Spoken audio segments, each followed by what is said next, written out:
Hey, I want to remind y'all today to quit compromising with something that wants you dead. This is Derek with Savage Discipleship. Hey, when I was praying about names for this ministry, I came across a line when I was reading the book called The Warrior Mindset, and it hit me like a brick.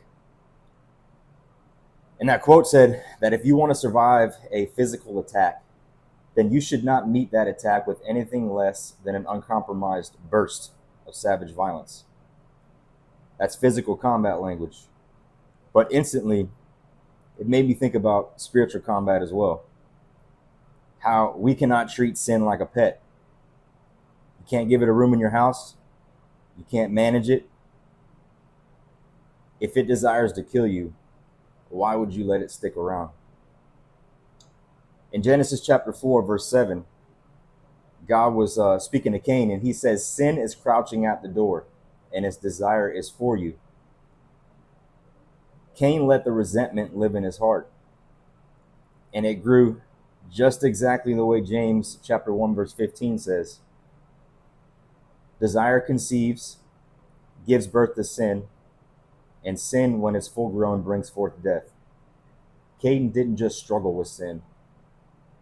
He agreed with it, and it led him to murder his own brother. So here's the question. If something wants to destroy you,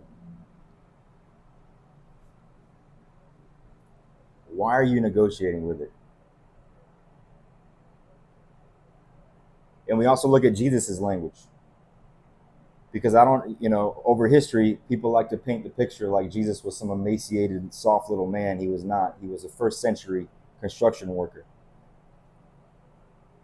And he was a straightforward and direct speaker. If you read the Bible, then you'll come to that conclusion.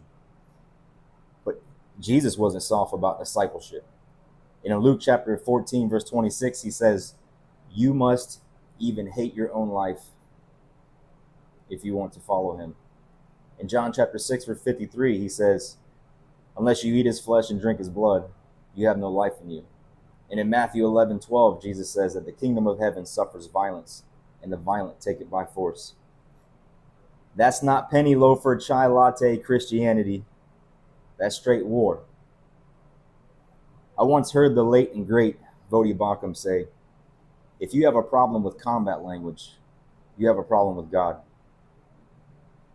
And I believe that. We should take a stance of combat against the kingdom of darkness and nothing less. Because in